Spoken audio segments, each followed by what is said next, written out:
El senador Omar Fernández, senador por el Distrito Nacional. Omar Fernández, la foto de Omar Fernández, hay que, no se puede enviar, ¿verdad? La foto de Omar al mismo sitio, ¿verdad? Sí. Omar es una eminencia. Ese muchacho, Omar Fernández, ahí está, él habla claro y lo dice que en este video aquí que Omar te llega ahí, ¿verdad?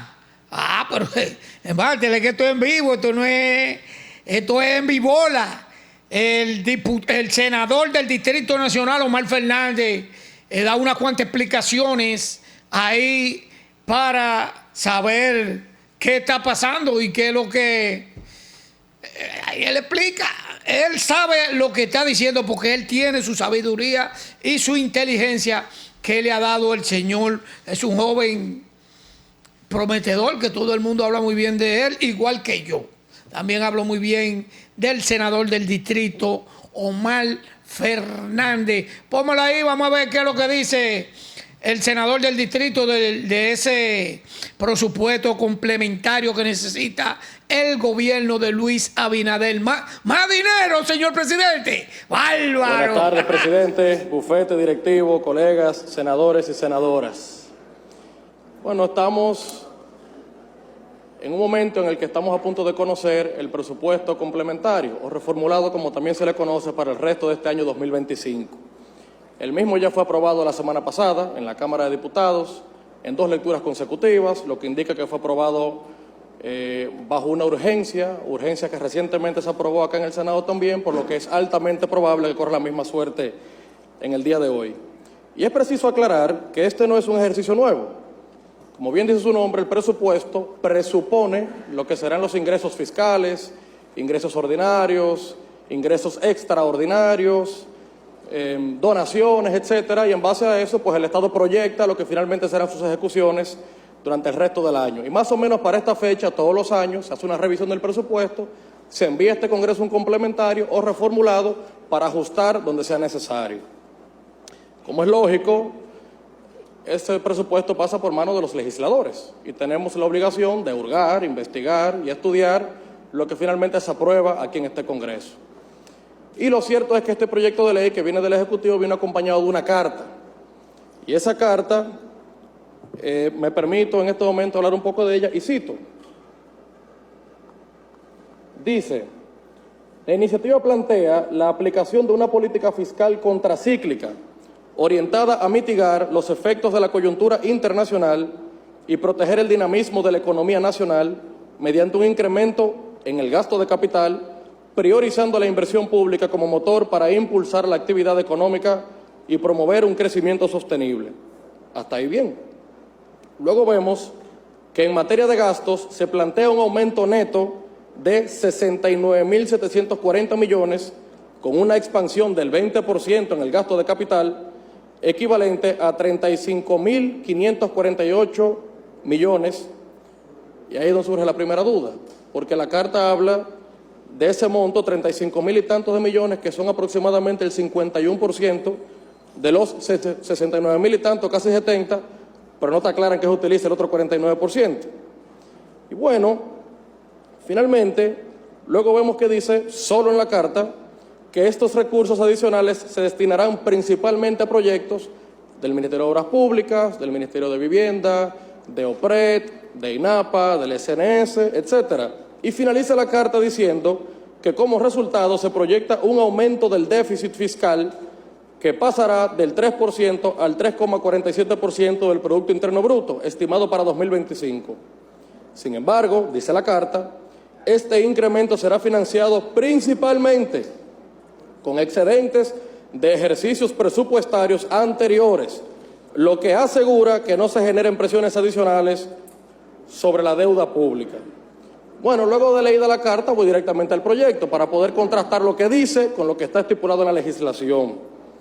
Y ahí es que se me hace como muy difícil poder vincular lo que dice la carta, lo expresado, con lo que finalmente contiene el proyecto de ley.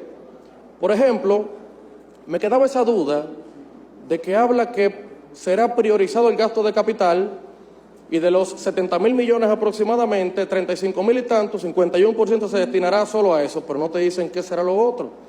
Bueno, cuando investigas un poco te das cuenta que 34.000 y tantos de millones de pesos, 49%, va a lo que se denomina en el presupuesto como obligaciones del Tesoro.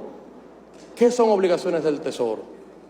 Bueno, no es más que pago el servicio de la deuda y gastos corrientes. Esa era la parte que también había que precisar, porque si no se queda como un poco coja la carta y no termina de darle claridad a la gente.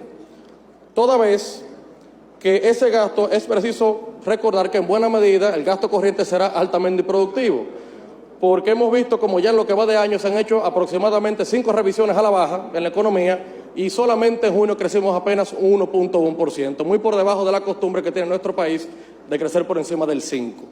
Y ni hablar del alto déficit eléctrico que tenemos de casi 2.000 millones de dólares al año, lo que evidentemente se ha traducido en los apagones que vemos constantemente.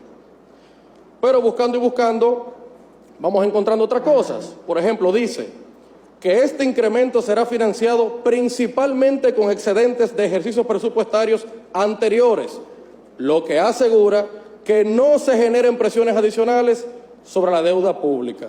Bueno, si vemos los 70.000 millones en total que se van a destinar a la economía entre gastos de capital y gasto corriente, vuelvo y aclaro, nos damos cuenta que en realidad 10.600 millones de pesos serán bajo nuevos préstamos. Entonces hay una contradicción, una dicotomía muy fuerte entre lo que dice la carta de que no habrá necesidad de nueva presión en deuda y vemos rápidamente cómo encontramos 10.600 millones adicionales que sí se le están agregando.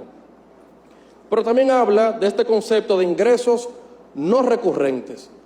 Y uno se pregunta, ¿qué son ingresos no recurrentes? Bueno, es precisamente ese excedente de ejercicios presupuestarios anteriores que nos damos cuenta que se traducen en miles de millones de pesos, que fueron tomados en préstamos anteriores, que fueron guardados en las cuentas del Banco Central, del Banco de Reservas, que esos bonos sobrecolocados pagaban más de un 6% de intereses, y hubo un año en que en el Banco Central en su reserva generó una rentabilidad de un 0.1%. Si eso no se le conoce como el negocio de capa perro, yo quiero que me expliquen realmente qué habrá sido esa mala operación. Un error que le ha terminado costando al Estado Dominicano 695 millones de dólares. Entonces, bueno, finalmente vemos cómo estos recursos serían destinados a obras públicas, a INAPA, OPRED, SNS. El problema es que solamente está escrito en la carta y hemos visto en otras ocasiones en el pasado cómo terminamos en subejecución o movilizando recursos y finalmente no se destina para aquello para lo que fue concebido. Así que lo ideal sería, obviamente, que lo que dice la carta esté debidamente respaldado por el presupuesto. Y lo que no nos deja ninguna duda es la lamentable situación que vimos con educación. Vemos una reducción millonaria importante a la partida presupuestada originalmente para educación.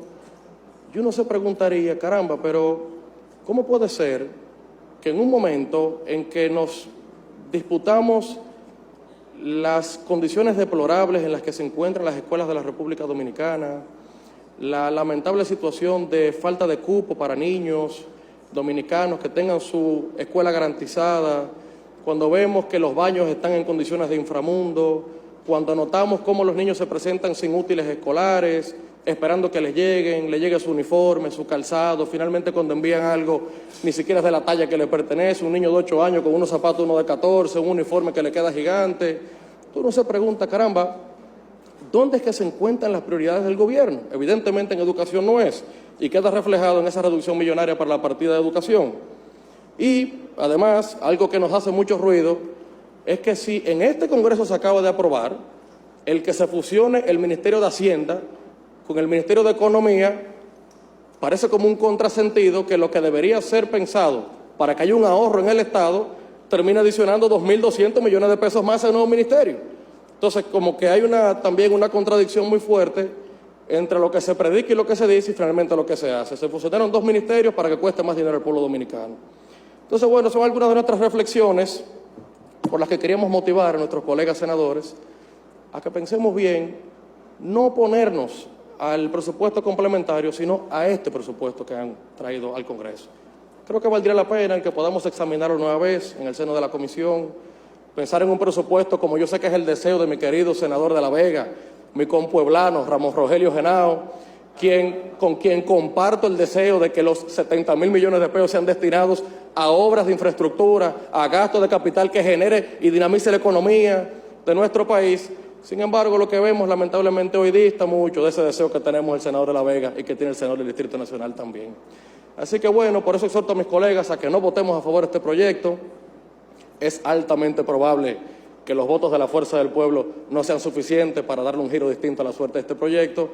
Sin embargo, lo que sí queremos es que cuando se mire hacia atrás y veamos en la historia, que se sepa que no fuimos indiferentes entre los despropósitos que se aprobaban en este Congreso Nacional. Muchísimas gracias. Bueno, más claro de ahí, ni el agua. El senador del Distrito Nacional dice que la Fuerza del Pueblo no es mayoría, que no van a votar por ese proyecto, que no está claro, él lo habló claro ahí.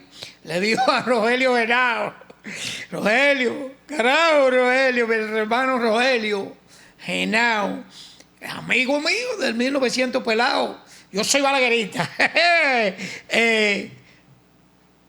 No podemos decir más nada, el senador del Distrito Nacional lo acaba de decir todo. El presidente quiere más papeleta de 2000. ¿Qué tú dices, Martín? Dinero. El dinero sí es bueno. Porque primero Dios y después la papeleta de 2000. Dice una vecina mía que ella no sabe contar si no es papeleta de 2000. Oye, esa